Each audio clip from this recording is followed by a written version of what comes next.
It's just car, man. What is it? Nah, you don't appreciate that. I'm speaking to a mechanic. You know the parts that are needed to make that car function. And just because you know how a car functions, does it now mean that the car didn't have a creator? So that's what people do with evolution. They're like, there's evolution. I say, yeah, okay, there's evolution, but does that mean that there's no creator? Just because you're explaining something, does it mean there's no creator? They're like, okay, fair enough. I get what you're trying to say. So I guess, Liam, my argument starts at the very basics. I'm going to give you a syllogism, which is, syllogism is a logical argument, which is you give A, then you give B. If A and B are accepted, then C results. For example, anyone with a Fanta can is aggressive. Liam has a Fanta can.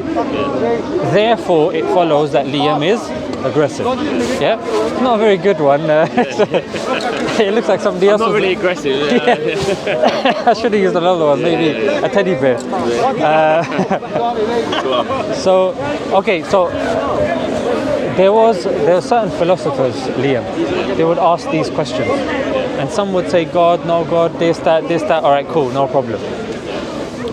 What's the one thing that no one can deny, no matter how skeptical you are? I'm skeptical when my mum is my mother. I'm skeptical if we're even living on this planet. I'm skeptical as to if we're living in a matrix, mate, or I'm living in a dream world. All right, no problem. But one thing, Liam, that everybody has to accept: existence. Do you exist? Do I exist? Is that? I have to exist. Because if I don't exist, I can't question, I can't experience. Like there has to be existence. There's a very famous philosopher called Descartes. There's a very famous saying that he says, "I think, therefore I am." And then Nietzsche came and said, I think, therefore I am. I'm not having any of that, mate. How can you presuppose I? And then you had Avicenna, who said, okay, but existence is something that you can agree with, So you got no issue with existence, We exist, you exist. If we didn't exist, then what are we? Exactly. See this bottle, I'm holding it up. I can hold this up for 5 minutes and it's not going to explode. 3 minutes, it's not going to explode. 10 minutes, it's not going to explode. My question, Liam, is why is this not going to explode or randomly start floating away? Because we agree that the laws of science are uniform, stable, and regular. In other words, for you got a Fanta can, you're going to drink Fanta, it's going to stay in your hand. You're not going to explode, the Fanta's not going to explode. When you're crossing the road, you know you're not randomly going to start flying. So you trust the laws of nature enough to know that they're stable, innit? You got a bike here, you're not wearing a helmet because you know you trust your ability and there's not going to be a random hole that pops up. It's going to suck you in to the never-ending abyss of the earth. You know you're going to go home, your TV's still going to be there and all that sort of stuff. Hopefully. Unless it's burnt down. But even burning down, you have to acknowledge that the laws of nature apply to fire as well. I can't set you on fire and be like, okay, I'm going to hope that I don't burn. No one's going to do that. They know fire burns. So number one, there is existence, Number two, the laws of nature are uniform, regular, and stable. Therefore, it follows that there is an existence that explains the uniformity, regularity, and stability of life. You see? So that then brings us to the next point. We accept there's an existence that is responsible for us and nature, because these are two things we can't deny. All right, cool. Let's talk about this existence now. All right, brilliant. So there's three types of existences, So one existence is something that's impossible, like a squared circle. You can't have a squared circle, innit? The other thing is something which is dependent.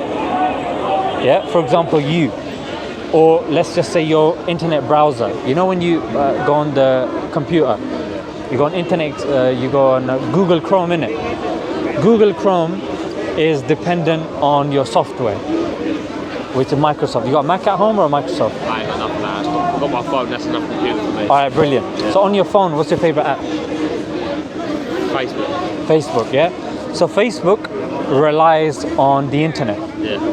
The internet relies on Wi-Fi, yeah? And then your phone relies on electricity. Yeah. Electricity relies on fossil fuels. Fossil fuels relies on miners and so on and so forth, yeah? So these are things, Liam, that are dependent, yeah? Brilliant.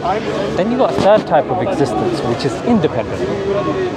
Yeah? That thing doesn't cease, that thing can't cease to exist, and it's not made from parts. Like this bottle. It's got the main bottle, it's got that, it's got parts. Something which is independent is not made from parts. So then, Liam, I've told you three types of existences. Something that can't exist, something which is dependent, that's you're made from parts, they can be rearranged, and you can die. You can cease to exist. Exactly. And thirdly, an independent existence that is not made from parts, that can't be any other way, and that can't cease to exist. You're like, all right, cool. Then my question to you, Liam, is this universe. What type of existence is this universe? Is it something that can't exist, something dependent, or something independent? Dependent, yeah? Brilliant. So that then follows, isn't it? The universe, or you're dependent on something else. That is dependent on something else. That depends on something else. So eventually, to start it off, you need someone that is.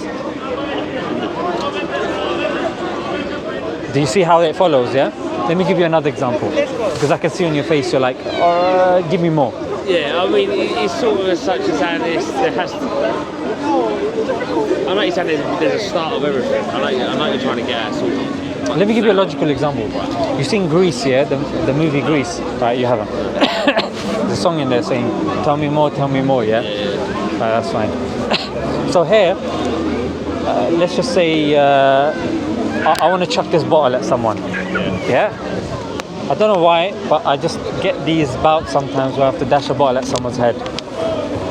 Now, the only way I get to do this is by getting permission. So I ask your permission. Yeah, Liam, can I chuck this at that grey-haired guy's head? And you go, no, let me ask that sister. Yeah? And then she has to ask her husband. Yeah? The husband has to ask this brother. This brother has to ask this handsome brother. Yeah? This handsome brother has to ask this brother that's pointing in random directions. If it keeps going on, Liam, that it's never going to happen. It's never going to happen. But the fact that you're here, Liam, shows that something had to have happened somewhere down the line. Do you see? There has to be a beginning to everything. Exactly. Aristotle called it the prime mover. We say, if there's three types of existences, and you say that the universe is dependent, there has to be a start for us to be here. Otherwise, I'm never going to get a chance to dash the bottle. So give me an example of something that's independent. Yeah. So something which is independent is 2 plus 2. 2 plus 2 can't be any other way. You could be asleep, you could be dreaming, the world could be plunged into another ice age, all the books could be destroyed, but 2 plus 2 will always be 4. It cannot be any other way, and it's not dependent on anything else. So let's just say 2 plus 2, yeah? Yeah. Can 2 plus 2 give me any other answer other than 4? No, but then how can 3 plus 5 be any other answer? Exactly, that's my point. That mathematics is independent. Oh right, I get it. You ask me as an example, that's an example. Right, yeah? So it's composed of, so it can't be any other way. Right. So that's an example. Now the thing here is, we start asking that, okay, so you're saying, all right, cool.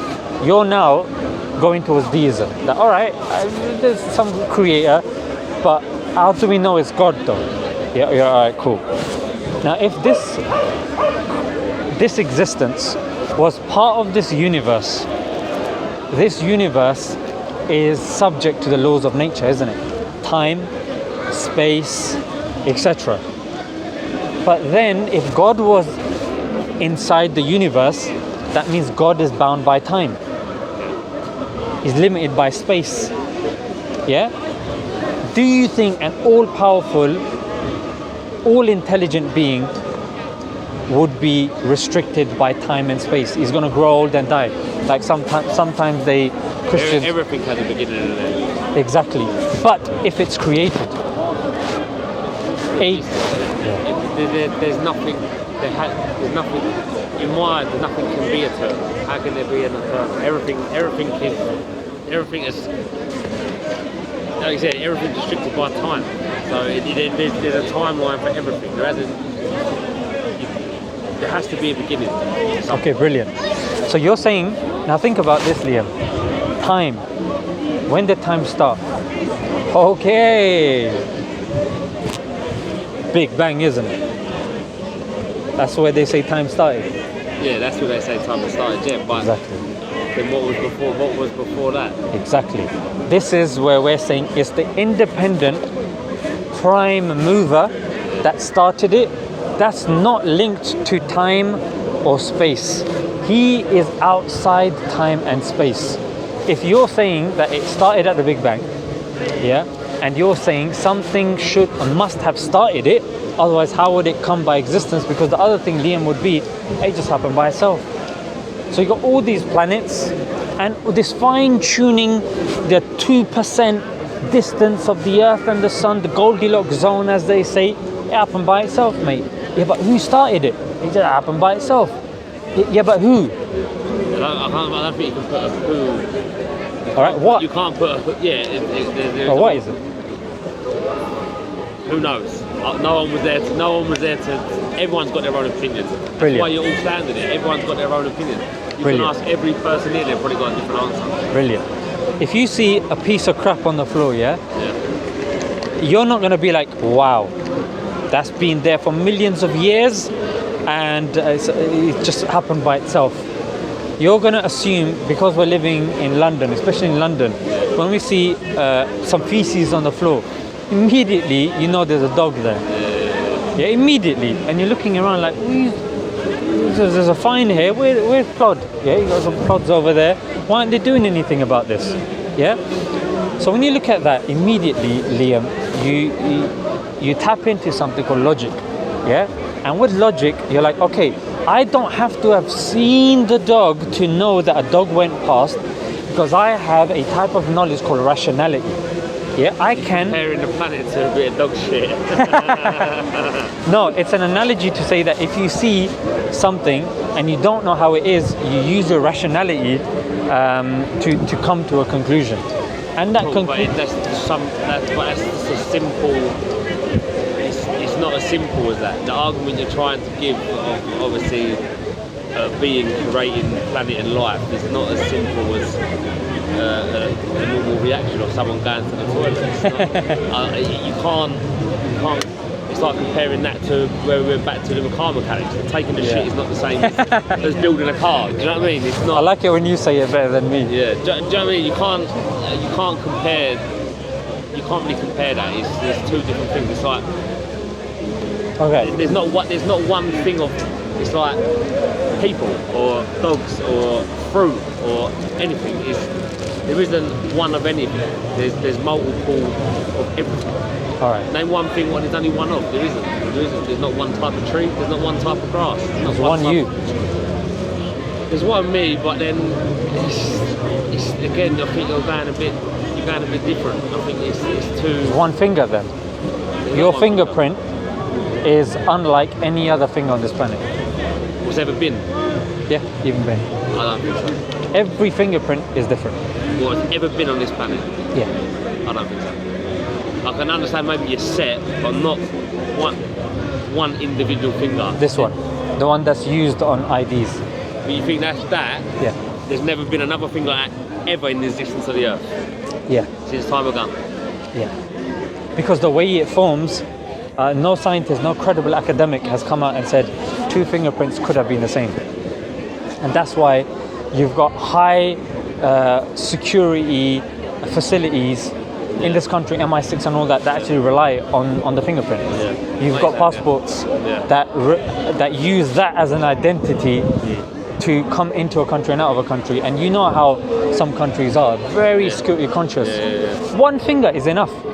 So even if there was a little bit, Liam, of leeway, saying, you know what, 2 people could be alive at this moment with the same fingerprint. I've actually had this experience. Really? Yeah, I went to Boston. I go to America once a year. I've got family in America. I can't fly direct. So I have to change over to get through customs. Yeah. So went through Boston. I went through. My father went through. Put his fingerprint down. Okay. They've gone out of his passport. He's gone to grab his passport. It's not. Wait there. We got taken into a room with all other people. 3 hours later, they called us up and they said, "Oh, we had a glitch of our machine. They thought you was a convict." My father was a convict, so the fingerprints go. But I'm not saying they was obviously not identical match, but I just think it's a machine. There's no way you can put this. Our short amount of time we've been here, I know you're saying that everyone is different, I understand that, but I still think there's been a lot of human beings on this planet. There's no way to say that finger there's never been another one like that. You know what I'm saying? So you're saying, according to your kind of rationality, and you're welcome to do that. I mean, if evidence does arise, it will be interesting. Oh yeah, no, it's just obviously that I do believe obviously that they are obviously all different, unique. Yeah. But I think maybe is there not been another? There's been so many time has been so long. But think about it this way, Liam. Why is it that no one in history ever has made that claim before? We've got books, we've got testimony, we've found genetic data and all that. Nobody's ever made the claim that 2 people have the same identical fingerprint. No. But coming back to the point, so we're saying that, okay, there's an existence, we don't want to say who. However, if this existence created everything and there's power in the universe, then he should be all powerful, obviously, because he's created everything. And there's time, then he's outside time. And even our understanding, Liam, what you have to realize is, just because you create, let's just say you assemble a car, that doesn't mean that you're now part of the car or you're similar to a car. Now imagine if I was to give a crude example of 2 cars conversing with each other. One goes to another one, you never guess who created me. It's like, ooh, he's got arms. It's like, what? Well, they're like wheels and stuff. No, they're arms, they're made from flesh. She's like, what the hell is flesh? Rubber. I just go, well, how does he move then? Nah, he does it in a bipedal way. It's like, by what? What does he eat or drink? What type of petrol? Like, is it leaded or unleaded? And none of that, man. He has burgers. He has carbs. It's like, he has carb. You're making that up. Carbs. He's got the word car in it. Is it one of our lot? No, it's not. The only thing that's similar is the name. Carbs. Something totally different. It's all right. I don't believe this. It doesn't make sense. So what was his arms like? What's it made from? Metal. So the point that I'm trying to say is, you creating a VCR, you creating a DVD player or iPod or iPad doesn't mean that you have to be the same as the creation. So it's the same here. That when you believe that everything, the way it is, how complex it is, how everything matches and complements each other. When you look at a peacock, when you look at a bewick swan, when you look at the echolocators, the ultrasound, the echolocators in the back, the blood pressure control system in the neck of a giraffe, the homing instincts, that of a pigeon. And you look at these things, how is it a pigeon knows to go home? Like, who's put these things in place? And Liam, when you look at, even when a duckling is born and a chick is born, somebody actually did this experiment. He said, when a hen laid eggs and a duck laid eggs, I switched some of them around. And I noticed that when the mother duck, took all of her children and jumped into the pond, all of them jumped in except the chicklet. The chicklet stood on the side and started chirping. And then vice versa. So the question is, where is this understanding coming from? Yeah, a spider when it's born is able to construct such an elaborate, such an amazingly architecturally sound house. My question again, Liam, is to associate all of this to chance and mere happenings. It's something that we're not being honest with ourselves about. Yes, by all means, we can discuss and we can debate about which religion is the correct religion. But to assume and to promulgate and to come to this conclusion that it all came by itself, by mere chance, that you think it's a bit of a push. I do and I don't. I like it's the religion. It's the same question that's been asked since the dawn of time. What are we? How did this happen? No one knows. Everyone has their own beliefs. Like I said before, you can ask all these different people here, they will have a different answer. But it's... Let me give you, like, you're wearing, what shoes are you wearing? Nike, yeah? Yeah, nice shoes. I'm wearing Nike as well. Now, when you went to the shop, there were, am I exaggerating when I say 50 types of trainers there? Yeah. But out of those 50 trainers, Liam, what you did was, you were like, okay, what goes most with my outfit? What goes well with my style? In other words, what you're doing in that situation, Liam, is you're not being overwhelmed with choice and you're not leaving that shop with your old flappy shoes. You know, sometimes when they get ripped, they start talking, innit? They got holes in it, air conditioning. Same when you go to get shampoo.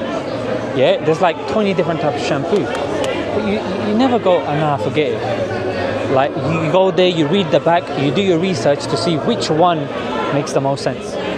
Yeah, there's 5 different types of doctors.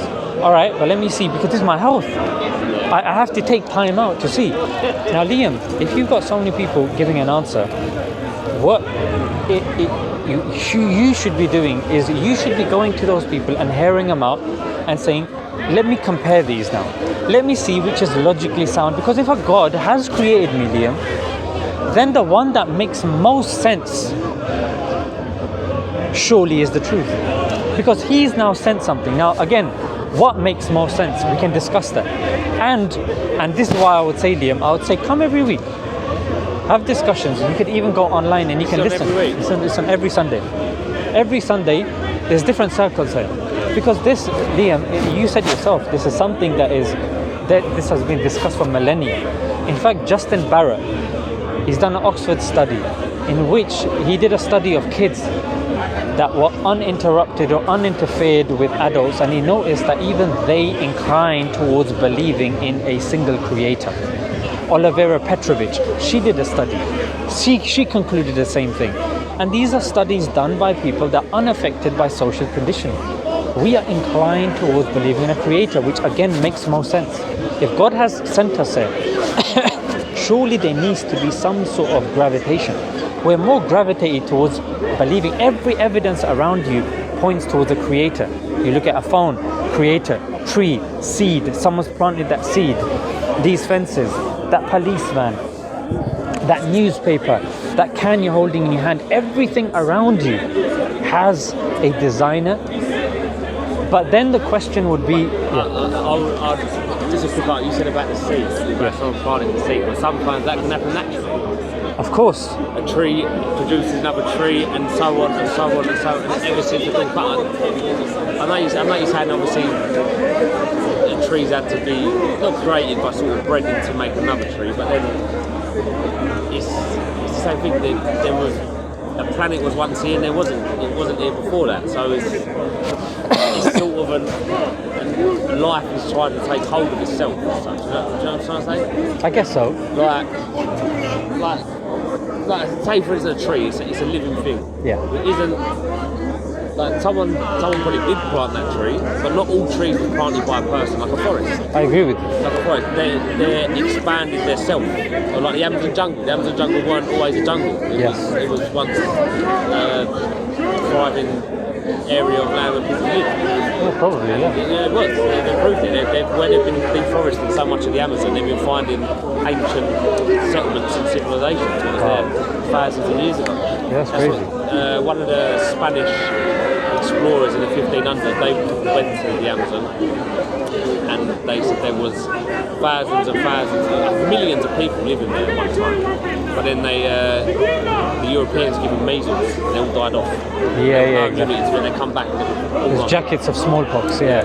But the thing with that is, because I've studied plants and flowers as well, Liam, and there's two ways of seed dispersal. In fact, there's multiple ways. There's wind, there's water, birds, and animals. Yeah, these are the four ways of common ways of seed dispersal. But again, two of these are who, and two of these are what. Yeah, the wind and the water are what, and the humans and the animals are who. Yeah, so again, it didn't happen by itself. It happened by something. Nature. Yeah, nature, again, it's still something, isn't it? Yeah. Like that comparison of saying it happened by itself. You can't really call it something. It's more of it's wind, isn't it? Yeah, but you can't. You can't. It's called nature. It's wind is a thing. Yeah. Nature is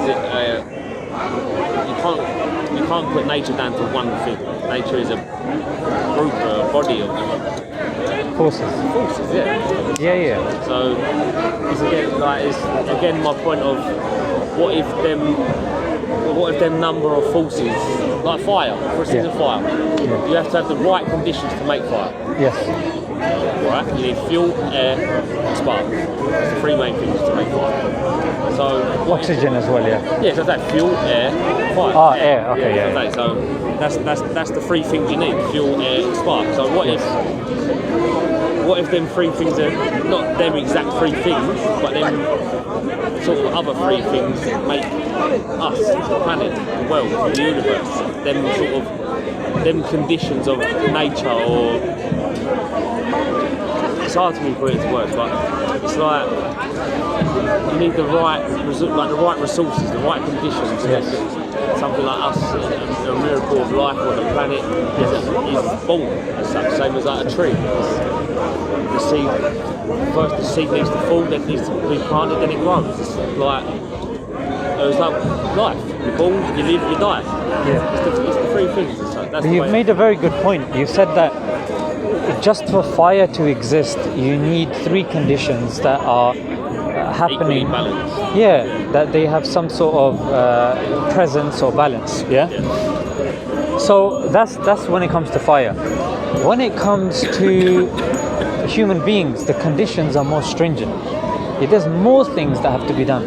Now the thing is, look, if you see maybe one part on the floor, Liam, yeah, you go maybe like a screw or something. Yeah. All right, that could have just fallen off the shelf. Yeah. But when you see a screw that's been attached to something else, you're like, somebody's actually drilled that in and attached it to that. Yeah. Now, the more complicated it becomes, Liam, the more you're like, this is becoming too coincidental now for me to assume that all of these parts were assembled in the correct position for this person or this thing to exist. Do you see? Yeah, I know what you're saying. It's like, so I would say that actually proves the argument of design, that when you look at a human being and you look at how intricate a human being is, and how, for example, even look at that, like your hair on your head, that grows very fast. But have you ever imagined that even your eyelashes, or eyebrows, if they grew at the same rate as your hair, you'd have to go to the barbers and get a trim for your eyelashes as well. So everything. Yeah, you're saying about the design, and obviously, like you said about the spider and things like that. I understand that, but it's again one of the things. No one knows the answer. You can't sit there and say that you know that is the answer. But what I can say, Liam, is the most probable and logical answer is the Creator. And I would ask you, what would you say is a more logical and credible answer than that?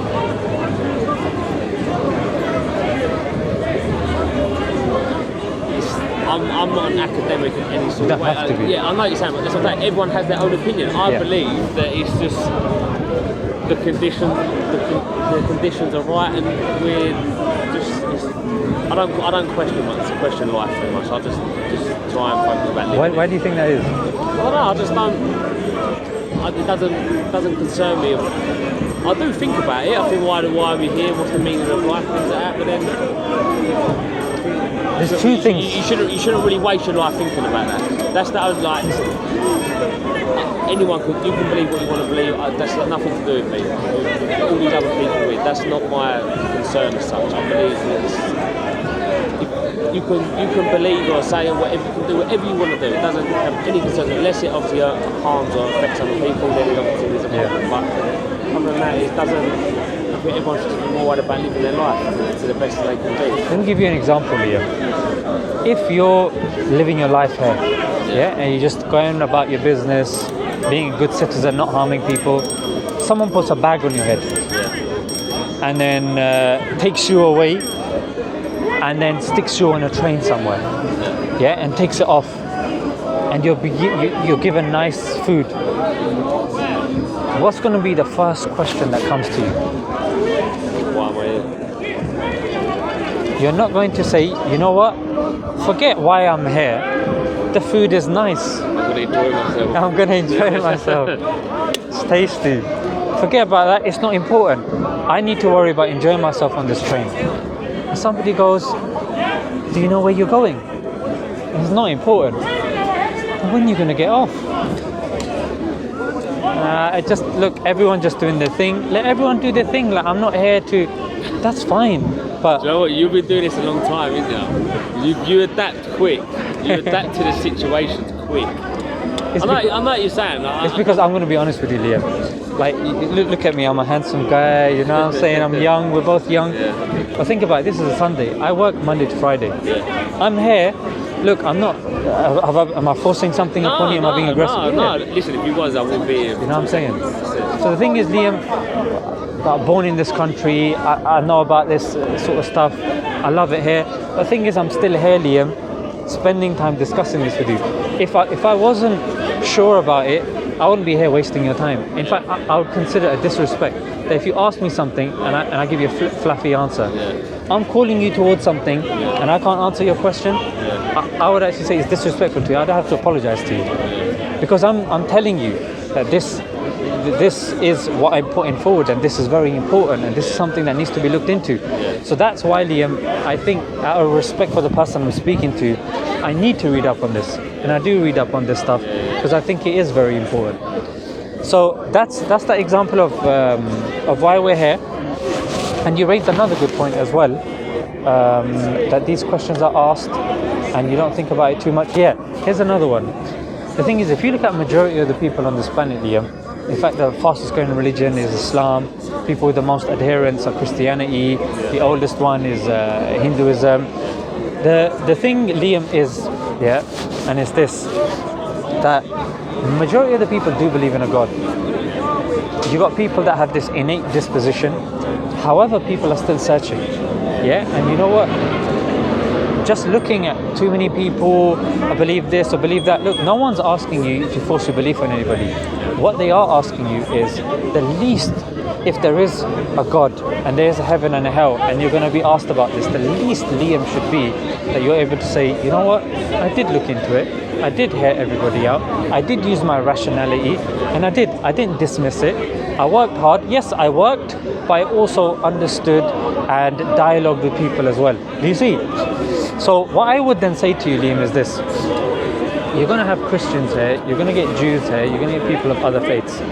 But I'm going to make certain claims, and even when you go home, you don't want to come here, no problem. Or you do want to come here, you want to listen to other people, no problem. You want to speak to somebody else, you want to buy a book, you do that. But I'm going to make a few claims now, Liam.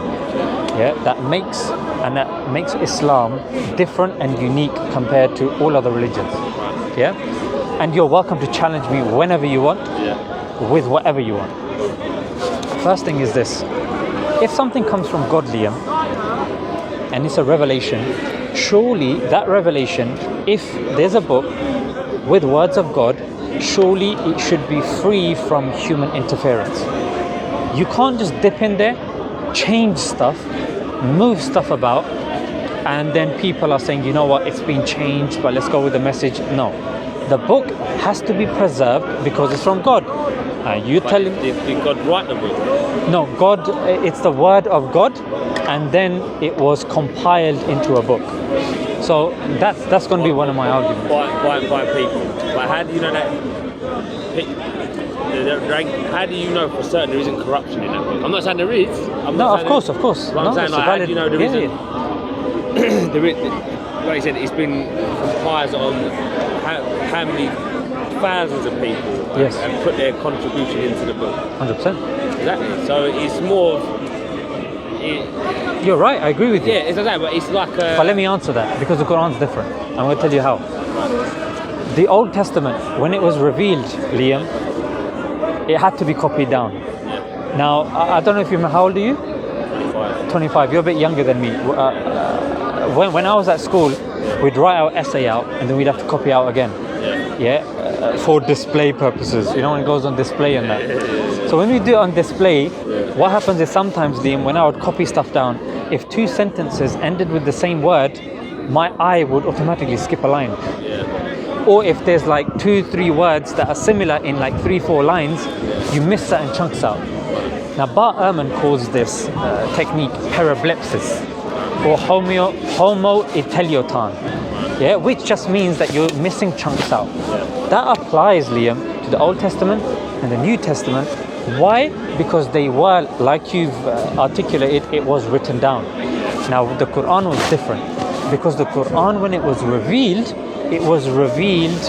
by speech, and it was memorized. So primarily, whilst the other books, they were written and they were paper-based, the Quran, on the other hand, was memorized. And because the Quran was memorized, that's how it was passed on. Now, within the life of the Prophet, it was also written down, but the primary way of preserving it was memory. Now, if you don't believe me, Liam, you can Google this, YouTube this.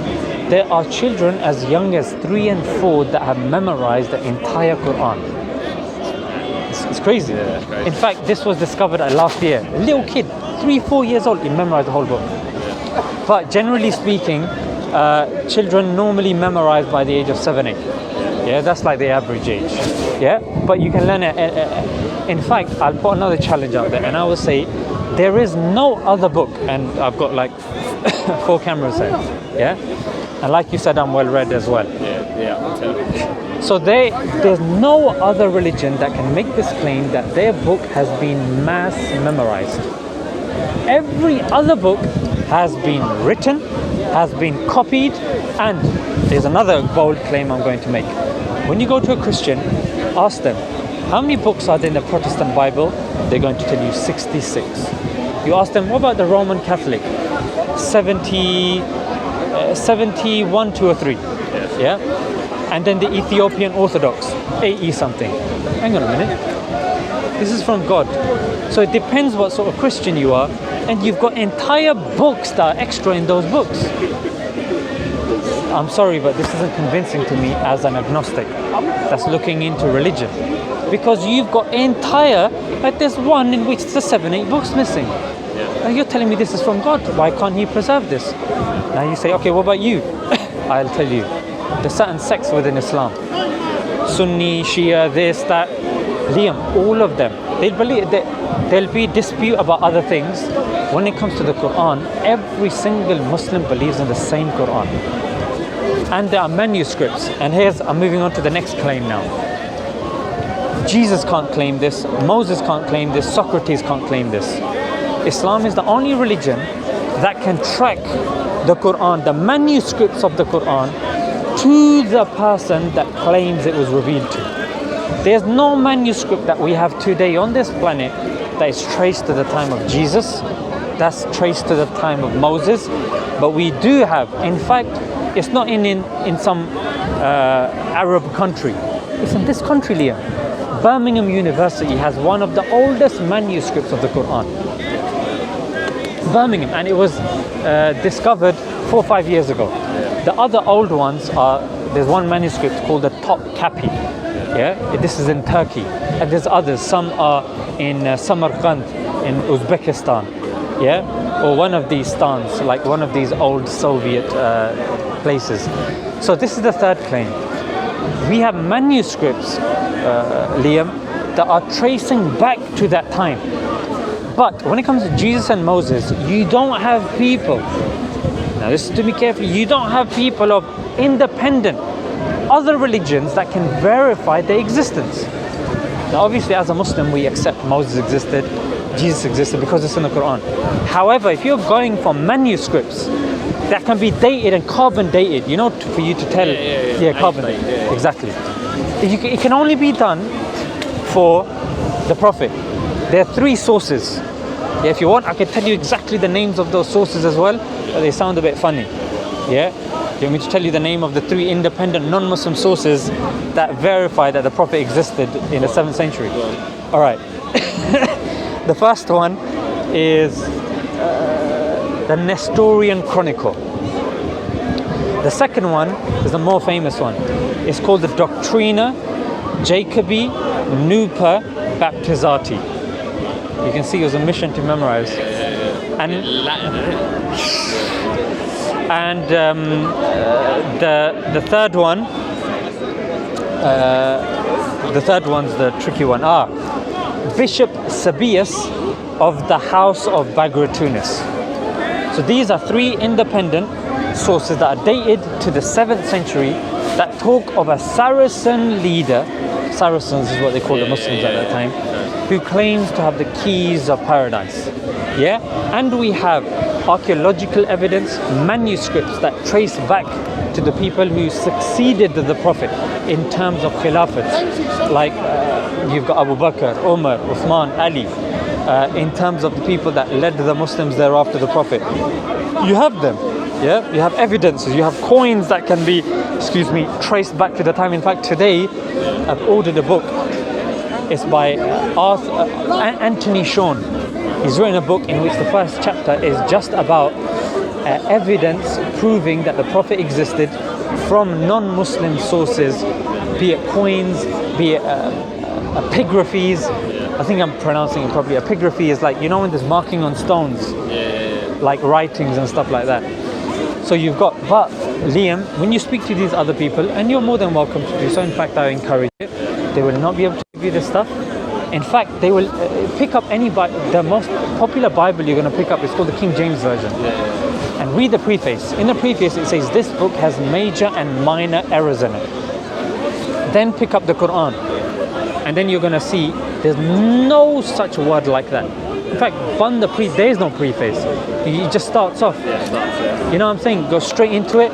It's been preserved. There's evidence. Then you're like, okay, Quran is preserved. The other books aren't. They got proof archaeologically that can be carbon dated. You got manuscripts that are present. You got the Quran that accepts the previous prophets as well. It's not saying, oh, you're wrong, you're this. You're just saying that at that time, we accept Jesus was alive at that time and he was a prophet. Thereafter, we say that the books were changed. Yeah, and now the Prophet came with the final revelation, and we're making the claim that the Quran has not been changed. And you can prove that by saying, ask a Christian, can you show me the stats of how many Christians have memorized the Bible if it's from God? Try it with the Jews. Try it with Zoroastrians. Try it with the Jains. Try it with the Sikhs. Yeah, because I'm making the claim.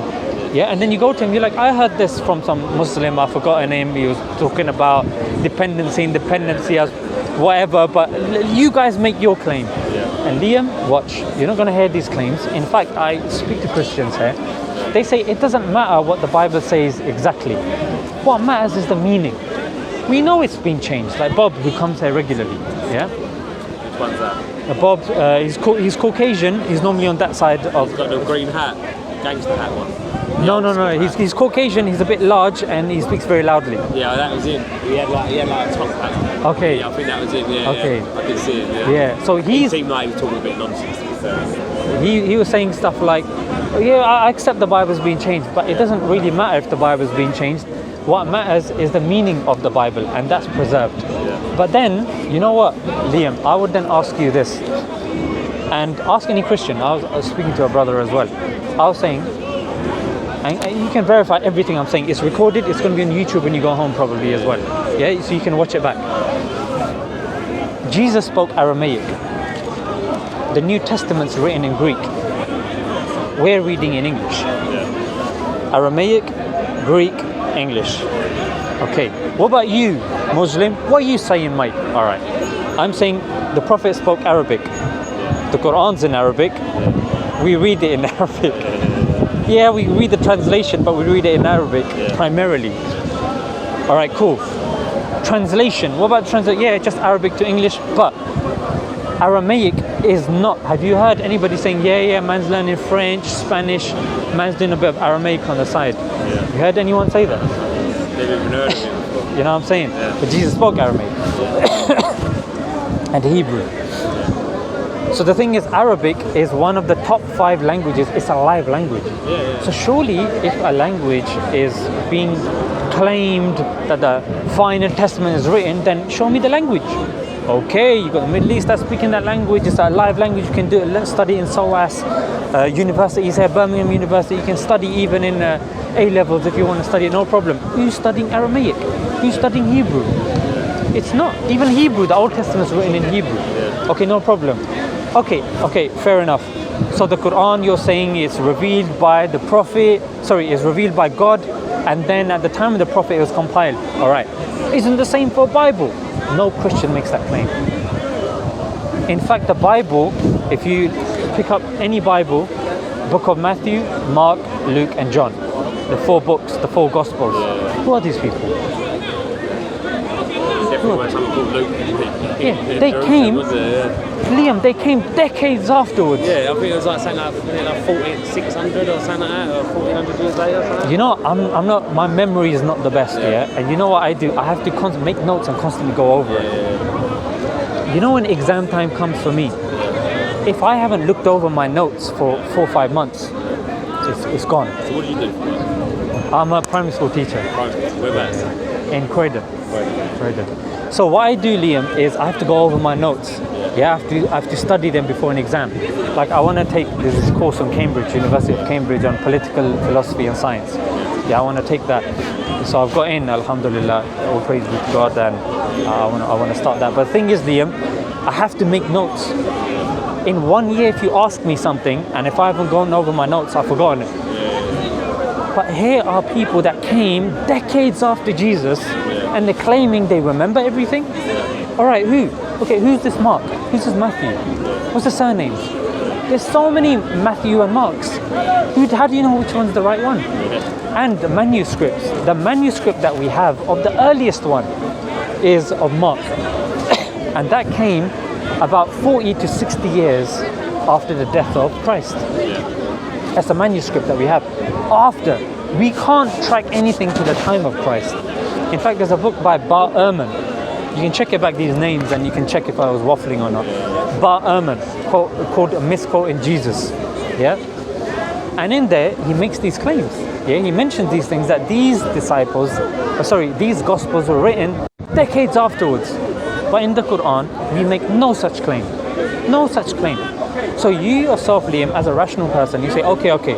So you've proved the preservation. What about the sayings of the Prophet? I can prove to you we have a science that preserves.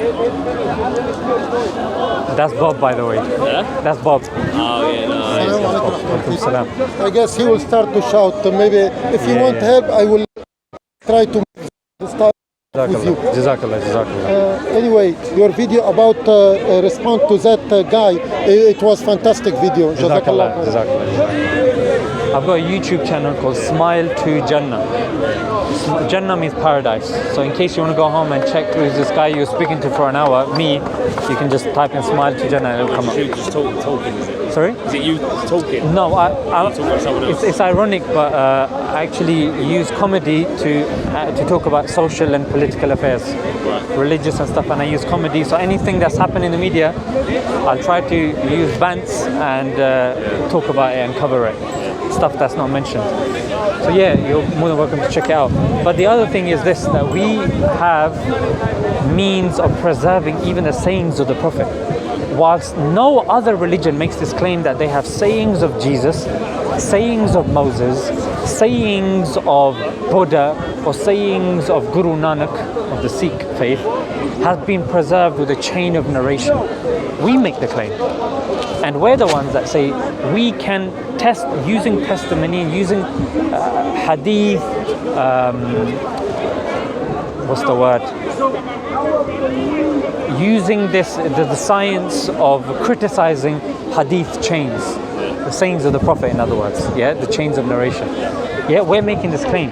And my final thing is this: prophecies. How do you know that the Prophet, peace be upon him, was the correct Prophet? Look at the prophecies.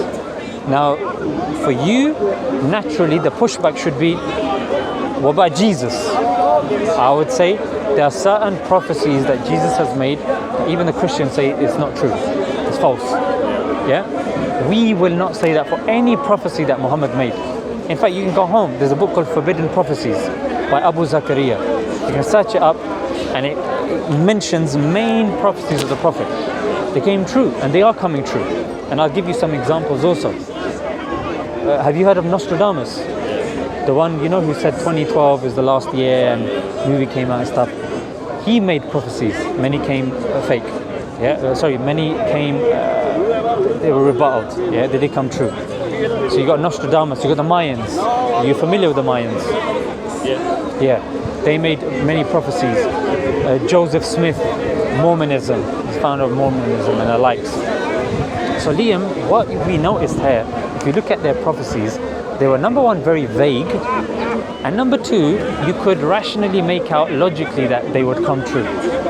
However, the Prophet's prophecies, if you look, they didn't rationally make sense. I'll give you an example. At that time, he made one prophecy. Yeah, he said that the barefooted, unclothed herdsmen will compete with each other to make the tallest buildings. You go, all right, who are the barefooted, unclothed Bedouins? What companion asked the Prophet? He goes, he goes, who are these people? He goes, the Bedouins. Yeah, the nomads of the desert. Yeah, you ever seen Lawrence Arabia? Yeah, exactly, exactly. So then you're like, but that's, how are you gonna, how these poor, you know, uneducated people gonna compete with the clothes, yeah. You know what I'm saying? So now, if you look I think, if you look at the first building that's well known to us, it was the Makkah clock tower. Yeah, the Makkah clock tower, it stands at 600 meters. Then 2 years later, I'm sure you're familiar at this moment in time, it's the Burj Khalifa, standing at 800 meters. That's in Dubai. First one in Saudi, second one in Dubai. Again, we're still in the desert. Now, the country that said we're gonna build a tower that is 1,000 meters, Saudi Arabia again, and they're calling it the Kingdom Tower. Yeah, I've seen it. It's like a weird looking thing, isn't it? Exactly. It's like arrowhead. Exactly. So, again, this prophecy at that time, the two main empires were the Romans and the Persians. They're the ones that were the most technologically advanced. Logically, he could have said, to be on the safe side, could have said, yeah, one of those will. Or there were two types of Arabs, the Bedouins and the rich ones. He could have just said the rich ones. He deliberately went for the poor ones. That was one of the things. The other things that he prophesied was the turning of green of deserts. Yeah, and you see that in Dubai. Literally, it's become an oasis. It's become a civilization. In fact, it's become the hub that even the Western people go there as well. And like that, the point that I'm trying to say, Liam, is prophecies is a way of you looking at, okay, you got Mormonism, you got Judaism, you got Christianity, and you got Islam. Let's analyze the prophecies. Let's analyze the prophecies. Yeah, let's analyze the preservation of their books. Let's analyze the claims that they're making. And finally, Liam, let's look at how they are actually doing. Which religion talks about having a closer connection with God? Which religion is constantly being discussed in the media? Which religion is staying true to itself and logically makes sense? These questions, Liam, and these statements are what will make Islam stand out from the other religions. And this, and the thing, Liam, is this. You have to realize that some people, they'll stay in the religion that they're born with. even if they're told certain things. Like you can tell and ask a Christian about these things, and without feeding you anything, then a couple of weeks down the line, come and see me and tell me the responses that the Christians have given you. And if you're convinced or not, you might come to me and say, Sean, I'm convinced. All right, Liam, brilliant. Let's have another discussion. I definitely won't be convinced. You know what I'm saying? Listen, I know for a fact. I may believe there was probably a person who was Jesus, like you're saying, that you even believe it yourself. There probably was, but Harry was the son of God. I've never read the Bible. I mean, we obviously I went to Christian upbringing, primary school and such, sing Christian hymns and things like that, but it's not. Ever since I was a kid, I knew that there was no sort of truth behind it. It's too much of like not a story as such, but it's not. There's a lot going on in our world. Yeah, I mean it's very short, but the teachings they say doesn't. Here's one other thing I'm going to do now that proves my not feeding you anything and not pushing my own agenda. Here's what I want you to do today when you go home, Liam. Today when you go home, you live by yourself. When you go home, before you shut the light or when you're about to go to bed, shut the lights. Raise your hand in a way that you know is fitting.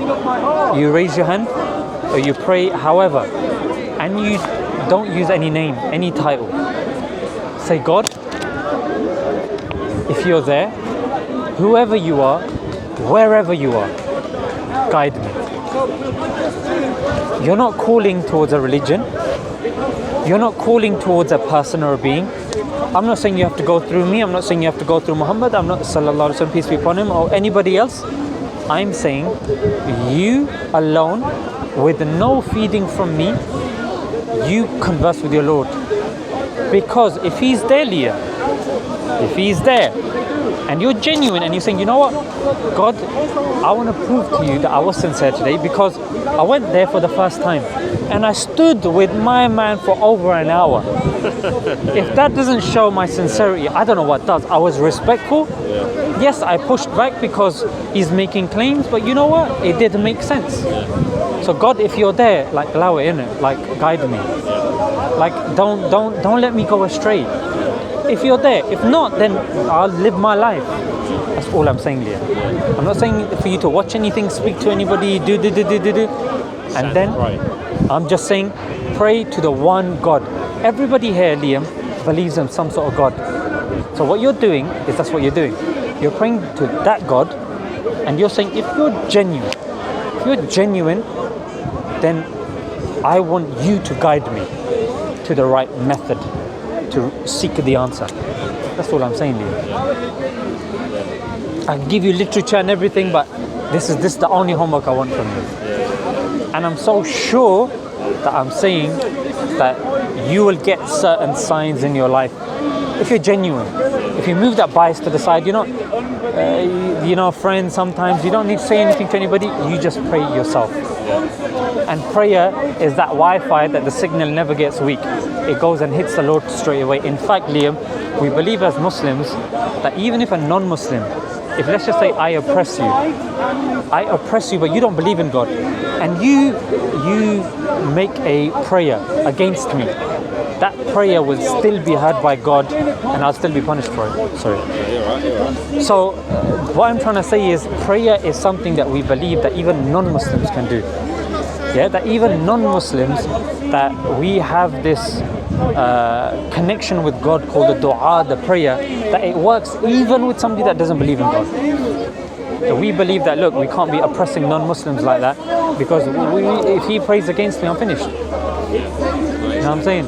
So the prayer is what I'm saying is something, I mean, even when you're going home, it's in your head. You don't even need to proclaim it on your mouth. Yeah, just speak.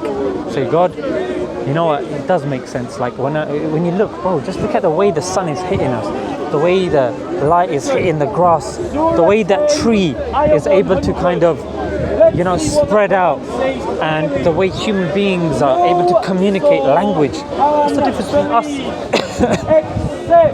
and animals? We have language. We question purpose. We cook food. We think deep issues. We question purpose. Yeah, there's so many things that make us unique, and it's these sorts of things, Liam, that I want you to ponder upon, and you use that when you're communicating with God, and then let me know. You know what, you just sitting there now, you know what, you are a good speaker, you are a good speaker. But yeah, no, I'll definitely be back up, I'll probably end up seeing me again up here, trust me. Brilliant. I'll be here as well. Yeah. Worst case scenario, if something does happen on Instagram, my page is called Smile and then the number 2 and then Jannah. Jannah means paradise. Jannah, Jannah. Yeah, so Smile2JANNah, search me up, or worst case scenario, if something happens, just DM me on Insta, and then we can meet up for a coffee or something. You say, look, I watched the thing that you uploaded, and I had a few questions, let's explore. I want to look more into this. I'll be more glad. Just before you, I was speaking to a brother called Wayne, Shane, and we're having similar discussions, and that's why we're here.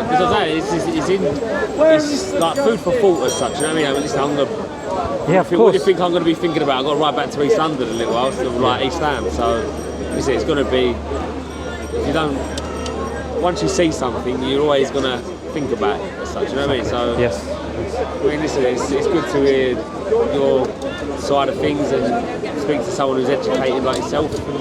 Glad to hear it. Just gives you more sort of stuff to think about as such, you know what I mean? It's like the sort of points you made about the Quran and things like that. I'm not saying I'll change it, I won't be religious in any way, but I'd say it's a good side to view something as such, you know, like to hear your beliefs, facts and things like that, and then not to sort of apply it to a different way of thinking as such, you know what I mean? Not just think as the way I think, just sort of see it how you see it as such, you know? Thank you for your time and patience as well, and your questions. No problem. But it's mad. I'll definitely be up here again. So, hopefully I don't get collared for another hour by someone. I've got to ride back yet. But yeah, no, it's good talking to you anyway. Likewise. Have a safe journey. What was your name? My name is Zishan. Zishan, and the channel is Smile2JANNah. That's it. No worries. Well, thank you. Talk to yourself. Salam. How are you, bro? With the secret followers, man. Invisible followers on your YouTube channel. The best kind. That's it, The ones that give the most thought. Mashallah, how are you? Alhamdulillah, good, man. Not too bad. How are you? Alhamdulillah. Where are you joining us from? From Birmingham, you know. Oh, no way. I should have caught on from the accent. Been here since yesterday. Just came with the family. Oh, mashallah. Is this the family, yeah? Assalamu alaikum. How are you guys doing? Your daughters, yeah? Yeah. Mashallah. Been here since yesterday, so we'll stay tonight. Been around London. Yes. They've never been here. Oh, they've never been here? No, never been London. Oh my gosh. First time in the tube station, we got lost underground. The beauty of the tube station is when you're in the tube station, you may miss like a stop or something, but eventually, Yeah, it's alright. Once you know how to work around.